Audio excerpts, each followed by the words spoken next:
नमस्कार, रात के 10 बज रहे हैं। 10 रिपोर्ट लेकर हाजिर हूं मैं भारत सूरज और विस्तार न्यूज पर आपका बहुत स्वागत करता हूं। फटाफट से आपको बताते हैं कौन सी 10 बड़ी खबर है जिस पर आज रात 10 बजे हम लोग बात कर रहे हैं। सबसे पहले आपको दिल्ली लेकर जाएंगे क्योंकि वहां पर लापरवाही की आग भड़की है। 6 बच्चे जो है काल के गाल में समा चुके हैं। दूसरी बड़ी खबर जो आज हम आपको बताने वाले हैं वो होगी प्रधानमंत्री के मुजरे वाले बयान पर जो सियासत का आग लगा है, उसके बारे में आपको बताएंगे। फिर रेमल की जो आहट है, रेमल तूफान की, उसके बारे में हम बातचीत करेंगे कि किस किस राज्यों में इसका असर पड़ेगा। उसके बाद आपको बताएंगे मध्य प्रदेश की खबर, क्योंकि मध्य प्रदेश में अब जलाशयों के नवीनीकरण और पुनरुत्थान पर जो है एमपी सरकार विचार कर रही है। इसको लेकर अभियान चलाया जाएगा। अगली खबर छत्तीसगढ़ से होगी क्योंकि गौ अभ्यारण्य पर छत्तीसगढ़ में अब सियासत तेज हो गई है। एक योजना लेकर आ रही है सरकार कि जो आवारा पशु है उनको स्थान दिया जाए। छठी खबर और बड़ी खबर होगी दूसरे प्रदेशों में चुनाव प्रचार में अभी बीजेपी के दिग्गज नेता जो हैं वो लगे हुए हैं। आखिरी चरण का चुनाव बाकी है। 4 जून को नतीजे सबके सामने आ जाएंगे। 7वीं खबर हम आपको लेकर जाएंगे अबूझमाड़, क्योंकि वहां पर विस्तार न्यूज ने एक ग्राउंड रिपोर्ट की है, रियलिटी को बताने की हमने कोशिश की है। हम आपको लेकर वहां पर जाएंगे। और 8वीं बड़ी खबर जो होगी 10 बजे 10 रिपोर्ट में वो होगी बेमित्रा ब्लास्ट में क्या कुछ हुआ है। अब तक रेस्क्यू ऑपरेशन का काम खत्म हो गया है, लापता है इसके बारे में लोग जो हैं उसके बारे में हम आपको बताएंगे।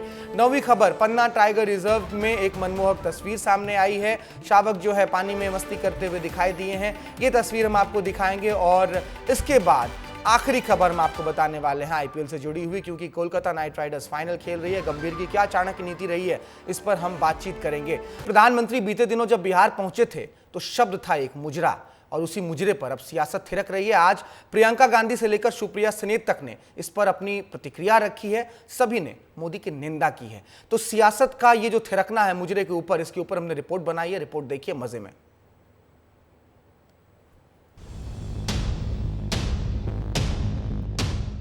लोकसभा चुनाव खत्म होते होते सियासत वाला मुजरा यूं खटाखट हर मुद्दे को पीछे छोड़ बयानों की पहली पसंद बन जाएगा, ये किसने सोचा था। लेकिन कलकत्ता हाईकोर्ट के फैसले के बाद तुष्टीकरण वाली राजनीति पर बहस छिड़ जाएगी, ये बात तो पक्की थी। क्योंकि कलकत्ता हाईकोर्ट ने तो साफ कह दिया था कि बंगाल में ममता के मुखौटे के पीछे 41 मुस्लिम वर्गों को ओबीसी का दर्जा दिया गया है, और वो भी नियमों को ताक पर रखकर दिया गया है। मोदी बिहार पहुंचे तो जंगल राज पर वार करते हुए तुष्टीकरण पर भी बरस पड़े और ताल ठोक कर कह दिया कि वोट बैंक के आगे जिसे मुजरा करना है करे, मेरे रहते तो SC ST और OBC का हक कोई नहीं चुरा सकता। पहले बिहार का आपको वो बयान सुनवा देते हैं जिस पर सियासत के बोल आज सबसे ज्यादा थिरक रहे हैं। रिलायंस को अपने वोट बैंक की गुलामी करनी है तो करें, उनको वहां जाके मुजरा करना है तो भी करें। मैं SC ST OBC आरक्षण के साथ डट करके खड़ा हूं, खड़ा रहूंगा, जब तक जान है लड़ता रहूंगा। विपक्ष अब प्रधानमंत्री के इस मुजरे वाले बयान पर सबसे ज्यादा हमलावर है। प्रियंका गांधी से लेकर सुप्रिया सनेत तक पीएम के इस बयान को महिलाओं का अपमान बता रही हैं। किसी को नाचना है तो नाचने दो, मुजराए करना है। ऐसी बातें मैं ही नहीं समझता। एक देश के प्रधानमंत्री, एक स्टेट्समैन लाइक उनकी बात होना चाहिए, लेकिन भड़काने की बात बहुत करते हैं। बिहार में भाषण दिए हैं और ऐसे ऐसे शब्द का इस्तेमाल किया है जो देश के इतिहास में किसी देश के प्रधानमंत्री ने नहीं किया होगा। आज जिस तरह से वो बोल रहे हैं, अफसोस की बात यह है बहनों और भाइयों कि इनकी असलियत दिखाई देने लगी है। जिन शब्दों का वो इस्तेमाल करते हैं, मुजरा करेगी कांग्रेस पार्टी, इस तरह के शब्द प्रधानमंत्री के पद पर बैठे हुए व्यक्ति को बिल्कुल शोभा नहीं देते। प्रधानमंत्री को मुझे लगता है अब आराम की जरूरत है, और मैं अमित शाह जी और नड्डा जी दोनों से आग्रह करूंगा, अगर आपकी थोड़ी सी भी वो सुनते हो तो उनका तुरंत इलाज कराएं। उनको इलाज की आवश्यकता है। नरेंद्र मोदी जी थक चुके हैं, बीमार हैं। आपके मुंह से ये शब्द सुनकर एक औरत होने के नाते मैं आहत हूं, लेकिन इस देश का प्रधानमंत्री चुनावी रैली में मुजरा शब्द का प्रयोग कर। लेकिन प्रधानमंत्री मोदी जब आज उत्तर प्रदेश के घोसी पहुंचे तो लगा जैसे सियासत के आंगन में बयानों के मुजरे की उनको कोई खबर ही नहीं। तभी घोसी में पीएम ने जनता के सामने ये खुलासा भी कर दिया कि समाजवादी पार्टी की सरकार भी 2012 में तुष्टीकरण का बीज बो रही थी। लोकसभा चुनाव को खत्म होने में अब महज एक चरण का चुनाव बाकी है। 4 जून को नतीजे सबके सामने आ जाएंगे, लेकिन तब तक एक बात तो पक्की है कि सियासत के गलियारे में मुजरे के साथ साथ तुष्टीकरण वाला रार भी सबसे ज्यादा असरदार होने वाला है। 2012 में उत्तर प्रदेश विधानसभा चुनाव के समय जनवरी महीने में सपा ने अपना घोषणा पत्र जारी किया था। 2012 तब सपा ने अपने घोषणा पत्र में कहा था, जैसे दलितों को, पिछड़ों को आरक्षण मिला है, वैसे ही मुसलमानों को आरक्षण दिया जाएगा। प्रधानमंत्री ने क्या कहा था? प्रधानमंत्री ने कहा था कि तुष्टीकरण करने वाली जो पार्टियां हैं वो अपने वोट बैंक के आगे अगर उनको मुजरा करना है तो करे, लेकिन मैं दलितों, शोषितों और वंचितों का आरक्षण जो है किसी और को देने नहीं दूंगा। अब कांग्रेस कह रही है कि कांग्रेस को मुजरा करने बोल रहे हैं। खैर, ये तो समझने वाली बात है। सियासत का ये तूफान तो एक तरफ, लेकिन एक तूफान और भी आ रहा है। तूफान का नाम है रेमल तूफान, और संभावना है कि रेमल तूफान आज रात, आधी रात को बंगाल के तटीय इलाकों से टकराएगा। एहतियात के तौर पर प्रशासन ने अपनी तैयारी पूरी कर ली है। लोगों को सतर्क कर दिया गया है, मछुआरों को भी समुद्र से निकाल लिया गया है। और किस किस राज्यों से ये तूफान टकराने वाला है, किन किन राज्यों में इसका असर पड़ेगा, सब कुछ हमने इस रिपोर्ट में बताया है। आप इस रिपोर्ट को देखिए। रेमल तूफान तबाही मचाने आ रहा है। पश्चिम बंगाल के दक्षिण और उत्तर 24 परगना तटीय जिलों में रेड अलर्ट जारी किया गया है, जहां समुद्र की ऊंची लहरें और तेज हवाएं बहने वाली है। बारिश भी कई प्रदेशों में अपना कहर बरपाने वाले हैं। चक्रवात रेमल अब भीषण चक्रवाती तूफान में तब्दील हो गया है और इसके आज रात पश्चिम बंगाल के सागर द्वीप और बांग्लादेश के खेपुपारा के बीच पहुंचने की संभावना है। उधर रेमल के अलर्ट के बीच कोलकाता समेत कई शहरों में बारिश शुरू हो गई है। रेमल मॉनसून से पहले के मौसम में बंगाल की खाड़ी में आने वाला पहला चक्रवात है। अनुमान जताया गया है कि इस दौरान 110 से 120 किलोमीटर प्रति घंटे की रफ्तार से हवाएं चलेंगी। यही नहीं, बंगाल के साथ साथ उत्तरी ओडिशा के तटीय जिलों में भी रविवार को अत्यधिक बारिश होने की संभावना है। पूर्वोत्तर भारत के कुछ हिस्सों में भी 27 और 28 मई को अत्यधिक भारी वर्षा हो सकती है। तूफान के पश्चिम बंगाल और बांग्लादेश के तटीय इलाकों में पहुंचने पर ऊंची लहरों के कारण निचले इलाकों में पानी भर जाने का खतरा भी मंडरा रहा है। Coast between Sagar island and Khepupara का बीच में क्रॉस करेगा, close to south west Mongla. South west Mongla means Bangladesh में है, मंगोला के है, उसका south west, near south west of Mongla घुसने, क्रॉस करने वाला है। आज मिडनाइट तक, आज 26 में मिडनाइट तक क्रॉस करने का संभावना है। इसका जो मैक्सिमम जो सस्टेन विंड होगा उस क्रॉस करने का टाइम वो है 110 to 120 kilometre per hour, gusting to 135 kilometre per hour. 21 घंटों के लिए अब उड़ान बंद होगी और ट्रेनें भी कैंसिल रहेंगी। इस तूफान को देखते हुए कोलकाता एयरपोर्ट पर आज दोपहर से 21 घंटे के लिए सभी उड़ानों को रद्द कर दिया गया है। इस दौरान अंतर्राष्ट्रीय और घरेलू कुल 394 उड़ानें कोलकाता हवाई अड्डे से संचालित नहीं होंगी। चक्रवात तूफान के चलते कई ट्रेनें भी कैंसिल कर दी गई है।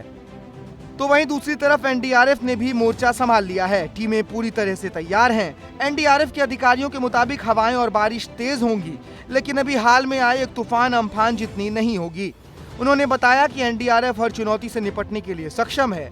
इसके लिए समुद्र से मछुआरों को निकाल लिया गया है और तटों पर रहने वाले लोगों को भी सुरक्षित स्थानों पर पहुंचा दिया गया है। इतनी विंड स्पीड में जो कोस्टल एरिया में, जो खासकर साउथ बंगाल में कोस्टल एरियाज में जो कच्चा हटमेंट्स हैं, कच्चे एम्बैंकमेंट्स हैं, तो एम्बैंकमेंट्स जो है वो स्टॉर्म सर्ज के कारण जो है ब्रीच हो सकते हैं, पानी भर सकता लो लाइंग एरिया में, और जो कच्चा हटमेंट्स है और जो हमारे कैटल्स हैं उनको इफेक्ट हो सकता है। कोलकाता से हमारी एक टीम जो है यहाँ पर हसनाबाद में डिप्लॉयड है और जो आने वाला जो साइक्लोन है उससे जो भी खतरा होगा उससे निपटने के लिए हमारी टीम पूर्ण रूप से प्रिपेयर है। मौसम विभाग के मुताबिक उत्तरी ओडिशा के तटीय जिलों बालासोर, भद्रक और केंद्रपाड़ा में 26 मई और 27 मई को भारी बारिश की संभावना है। इसके अलावा 27 मई को मयूरभंज में भारी वर्षा हो सकती है। साथ ही मिजोरम, त्रिपुरा और दक्षिण मणिपुर में ज्यादातर जगहों पर हल्की बारिश के साथ कुछ जगहों पर भारी बारिश होने की भी संभावना है। 27 और 28 मई को असम और मेघालय, अरुणाचल प्रदेश, नागालैंड, मिजोरम, मणिपुर और त्रिपुरा में बारिश का अनुमान है। बिहार के कुछ स्थानों में भी बारिश हो सकती है। अब इस खतरे को लेकर केंद्र सरकार भी अलर्ट मोड में आ गई है और हाई लेवल मीटिंग भी की गई है। अब देखना होगा कि केंद्र सरकार इस खतरे से निपटने के लिए कितनी तैयार है। ब्यूरो रिपोर्ट, विस्तार न्यूज। अगली रिपोर्ट मध्य प्रदेश से है, क्योंकि भीषण गर्मी में पानी की समस्या प्रदेश को झुलसाते रहती है और इसीलिए सीएम डॉक्टर मोहन यादव ने एक नई पहल की है। सीएम मोहन यादव ने कहा है कि जल ही जीवन है, इसलिए जल स्रोतों के संरक्षण और पुनर्जीवन के लिए पर्यावरण दिवस से गंगा दशमी पर्व तक यानी कि 5 जून से 15 जून तक नमामि गंगे अभियान चलाया जाएगा। क्या कुछ खासियत है इस नमामि गंगे अभियान की, इस रिपोर्ट में हम समझा रहे हैं, ध्यान से देखिए।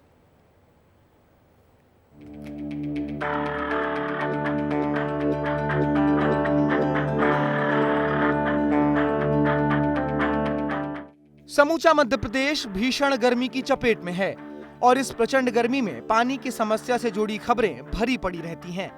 भीषण गर्मी में नदी और जलाशयों के सूखने से जहां एक तरफ पानी की समस्या से आम लोगों को दिक्कत होती है, तो वहीं पशु पक्षी भी बूंद बूंद पानी को तरस जाते हैं। इसलिए अब मध्य प्रदेश सूबे के मुखिया मोहन यादव ने 5 जून पर्यावरण दिवस से गंगा दशमी पर्व तक जल स्रोतों के संरक्षण और पुनर्जीवन के लिए संपूर्ण प्रदेश में अभियान चलाने की बात कही है। 10 दिन की अवधि में हर जिले में जल के स्रोतों जैसे नदी, कुआं, तालाब, बावड़ी आदि को साफ स्वच्छ रखने और आवश्यकता होने पर उनके गहरीकरण के लिए गतिविधियां संचालित की जाएंगी। शहरी और ग्रामीण क्षेत्रों में इस अभियान का नेतृत्व जनप्रतिनिधि करेंगे और जिला कलेक्टर भी तमाम गतिविधियों की देखरेख करेंगे। 5 जून पर्यावरण दिवस से लगा करके गंगा दशहरा 15 जून का है। ऐसे में 10 जून लगातार 10 दिन का हमारे मध्य प्रदेश में हर जिले में पेयजल के स्रोत, पानी के वापरने के स्रोत जैसे नदी, तालाब, कुआं, बावड़ी इत्यादि को साफ स्वच्छ रखते हुए जरूरत पड़ेगी तो गहरीकरण, समाज की जनभागीदारी से हमारी चेतना भी जगे और उससे साथ खड़े होकर के जल स्रोत की तरफ भी हमारा संबंध आए। मुख्यमंत्री डॉक्टर यादव ने कहा कि यह अभियान जनभागीदारी से पूरा किया जाना है। ऐसे में उन्होंने इसके लिए सामाजिक संस्थान, शासकीय संस्थान, अशासकीय संस्थान और जन अभियान परिषद से जुड़े संगठनों से यह आह्वान किया है कि वो भी आगे आएं और जल स्रोतों के पुनर्जीवन में अपनी भागीदारी निभाएं। उन्होंने कहा कि प्रदेश में 212 से अधिक नदियां हैं जो हमारी पेयजल की महत्वपूर्ण भूमिका निभाते हैं। ऐसे में जल ही जीवन है केवल कोई वाक्य नहीं है, बल्कि यह जल स्रोतों की हमारे जीवन में भूमिका से स्पष्ट होता है। हमारी यह पीढ़ी इन जल संरचनाओं की महत्ता से परिचित हो, हमारा संबंध जल संरचनाओं से अधिक प्रगाढ़ हो, यही इस अभियान का मूल उद्देश्य है। और खास इस कारण से भी कि माँ गंगा का ये अवतरण दिवस भी है और माँ गंगा से भारत की संस्कृति दुनिया भर में जानी जाती है। मेरी अपनी ओर से इस अवसर पर पूरे चलाए जाने वाले अभियान के लिए अधिकारियों को निर्देश जारी कर दिए गए। मोटे तौर पर इसकी अवधि अभी 10 दिन की रहेगी, 5 जून से लेकर 15 जून तक, और बाद में इसको क्रमशः बढ़ाएंगे। प्रारंभिक रूप से यह अभियान 5 से 15 जून तक चलाया जाएगा। बाद में इस अभियान की अवधि बढ़ाई भी जा सकती है। साथ ही राज्य शासन द्वारा अमृत 2.0 योजना के तहत विभिन्न जल संरचनाओं के नवीनीकरण का कार्य भी सर्वोच्च प्राथमिकता से कराने के निर्देश दिए गए हैं। ब्यूरो रिपोर्ट, विस्तार न्यूज। चलिए अब आपको लेकर चल रहे हैं छत्तीसगढ़, क्योंकि छत्तीसगढ़ में विष्णुदेव साय एक योजना लेकर आ रहे हैं, नाम है गौ अभ्यारण्य योजना। इसके तहत जो मवेशी सड़कों पर आपको दिखाई देते हैं, गौ माता जो सड़कों पर दिखाई देती है, उनको जो है एक जगह व्यवस्थित तरीके से रखा जाएगा। लेकिन इस पर सियासत अब तेज हो गई है। कांग्रेस कह रही है हम जब सत्ता में थे तो लेकर आए थे गौठान योजना, और बीजेपी कह रही थी कि उसमें भ्रष्टाचार हो रहा है, तो फिर अब गौ अभ्यारण्य योजना की जरूरत क्यों है? तो गाय के इर्द गिर्द जो ये सियासत घूम रही है अब छत्तीसगढ़ में, उसको समझ लीजिए इस रिपोर्ट में।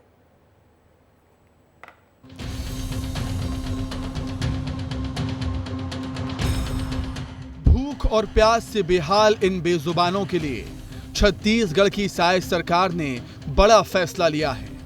मुख्यमंत्री विष्णुदेव साय सड़कों पर घूमने वाले गौवंशों की सुरक्षा को लेकर कारगर कदम उठाने जा रहे हैं।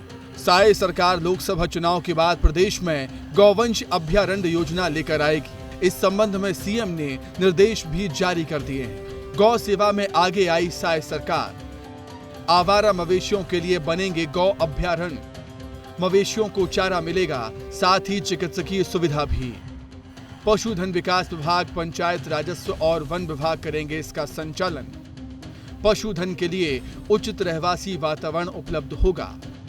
लेकिन सरकार की इस पहल पर प्रदेश में राजनीति भी शुरू हो चुकी है।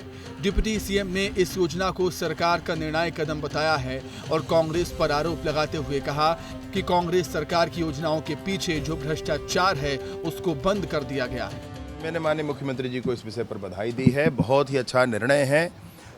तकनीकी तौर पर आप देखेंगे तो परेशानी क्या हो रही है, गौवंश को अभी उस तरीके से जनता पाल नहीं पा रही। सड़कों पर बैठी सारी गायों को वहां से हटा करके लोगों की सहमति से गांव में बातचीत करके या तो अपने घर पर रखेंगे और या फिर गौ अभयारण्य में रखेंगे। वहीं इस मामले पर कांग्रेस संचार विभाग के अध्यक्ष सुशील आनंद शुक्ला ने कहा कि राज्य सरकार को अब गौवंश संरक्षण की याद आई है। सुशील आनंद शुक्ला ने गौ संरक्षण के लिए गौधन न्याय योजना और गौठान योजना को दोबारा शुरू करने को कहा है। अंततः राज्य सरकार को अब गायों के संरक्षण की, गोवंश के संरक्षण की याद आ रही है। पहले तो गौठान को बंद कर दिया, गोधन योजना को बंद कर दिया। गौठान एक ऐसी योजना थी जहां ग्रामवासियों को जोड़ के गायों का, गोवंश का संरक्षण किया जाता था। गोधन न्याय योजना में हर आदमी अपने आप को उसमें समाहित करता था, सबको 2 पैसे का फायदा होता था गोवंश। अब गोवंश अभयारण्य योजना चालू करने जा रहे हैं। अरे भाई, आप कितना अभयारण्य बना लेंगे? अंततः आपको गौठान में आना ही पड़ेगा।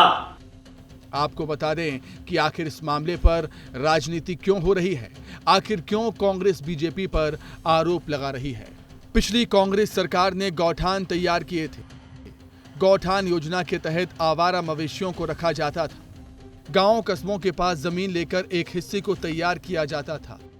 विपक्ष में रही बीजेपी सरकार ने इसे भ्रष्टाचार का केंद्र बताया। ब्रजमोहन अग्रवाल ने ईडी की जांच की मांग उठाई। बीजेपी का आरोप है एक गाय पर 40 लाख का खर्च, 3 चरवाहे, फिर भी खुले में घूमते हैं गौवंश। बीजेपी ने भूपेश बघेल सरकार की गौठान योजना को पूरी तरह से फ्लॉप बताया और अब सत्ता में आने के बाद कांग्रेस सरकार की गौठान योजना के तर्ज पर अब नए सिरे से गौ संरक्षण की दिशा में आगे बढ़ रही है। लिहाजा विपक्ष में बैठी कांग्रेस पार्टी ने अब बीजेपी को घेरना शुरू कर दिया है। अब देखने वाली बात होगी कि आने वाले दिनों में इस योजना से कितना लाभ प्रदेश के लोगों को और गौवंश को मिल पाता है। ब्यूरो रिपोर्ट, विस्तार न्यूज। लोकसभा चुनाव समाप्त होने में अब महज 1 चरण बाकी है। 1 जून को चुनाव होना है, 7 जून को नतीजे आ जाएंगे। लेकिन इन 6 चरणों में आपने देखा होगा कि मध्य प्रदेश के तमाम बड़े नेता अलग अलग राज्यों में चुनाव प्रचार कर रहे थे, चाहे पूर्व मुख्यमंत्री शिवराज सिंह चौहान हो, मोहन यादव हो या फिर वीडी शर्मा। लेकिन कांग्रेस की अगर हम बात करें तो सिर्फ जीतू पटवारी ही हैं जो आपको दूसरे प्रदेश में दिखाई देंगे। अगर कांग्रेस मीटिंग ना लेती तो शायद कमलनाथ कभी छिंदवाड़ा से बाहर भोपाल आ भी ना पाते। तो असल में दिक्कत क्या है कांग्रेस के साथ? हेलीकॉप्टर के खर्चे का पैसा नहीं है या फिर अब कांग्रेस पार्टी के अंदर कोई स्टार प्रचारक भी नहीं बच गए हैं? इसी सवाल को टटोला हमने इस रिपोर्ट में, बहुत ध्यान से देखिए।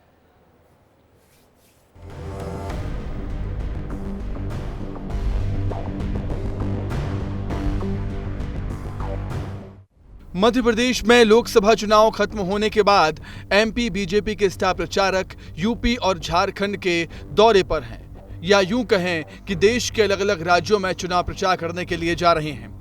चाहे बात हो सीएम डॉक्टर मोहन यादव की या फिर पूर्व सीएम शिवराज सिंह चौहान की या वीडी शर्मा की, ये तीनों दिग्गज नेता लगातार दूसरे प्रदेशों के दौरे कर रहे हैं, अपनी पार्टी के लिए माहौल बना रहे हैं।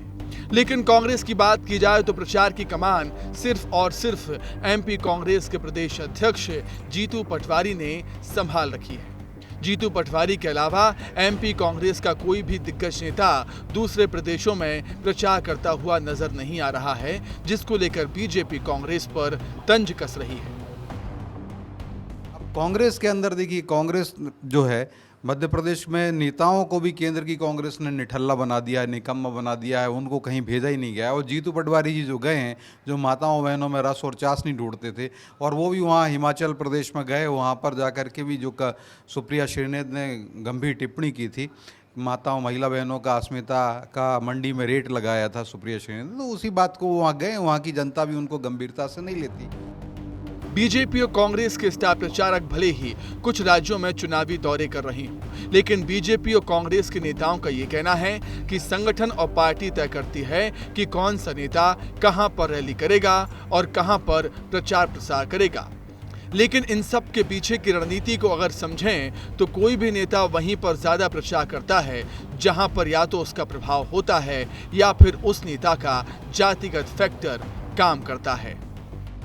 बीजेपी और कांग्रेस के स्टार प्रचारकों के कुछ राज्यों में दौरे को लेकर भले ही बीजेपी और कांग्रेस के नेता का यह कहना हो कि पार्टी और संगठन तय करता है कि कौन सा नेता कहां पर रैली करेगा और कहां पर प्रचार प्रसार करेगा, लेकिन इसके पीछे की अगर रणनीति को समझें तो तमाम दिग्गज नेता वहीं पर दौरे करते हैं जहां पर या तो उस नेता का प्रभाव होता है या फिर वहां पर जातिगत फैक्टर उस नेता का काम करता है। कैमरा पर्सन राकेश के साथ सुरेश तिवारी, विस्तार न्यूज। दिक्कत क्या है ये तो कांग्रेस बताए, लेकिन खबर में आगे बढ़ते हैं और बात बेमित्रा जिले में जो स्पेशल ब्लास्ट फैक्ट्री में विस्फोट हुआ उसकी करते हैं। 30 घंटे के बाद अब प्रशासन ने 8 लोगों के लापता होने की सूचना दे दी है और बताया है कि एक व्यक्ति की मौत हो गई है। तो बेमित्रा कलेक्टर रणवीर शर्मा ने मीडिया से बातचीत करते हुए यह भी बताया है कि हादसा बहुत दुखद था, रेस्क्यू ऑपरेशन अब खत्म हो गया है और जो लोग इसमें लापता रहे हैं उनके परिवारजनों को 5-5 लाख रुपए मुआवजा दिया जाएगा और अगर वो मृत पाए जाते हैं तो अतिरिक्त 5 लाख रुपए मिलेंगे। क्या कुछ है बेमित्रा की कहानी, आप देखिए। बेमित्रा की कहानी आपको दिखाते हैं हम, लेकिन समय की कसौटी होती है इसलिए यहीं पर रुक रहे हैं। इस बुलेटिन को यहीं खत्म करते हैं। बाकी देश दुनिया की तमाम खबरों के लिए आप बने रहिए विस्तार न्यूज के साथ। नमस्कार।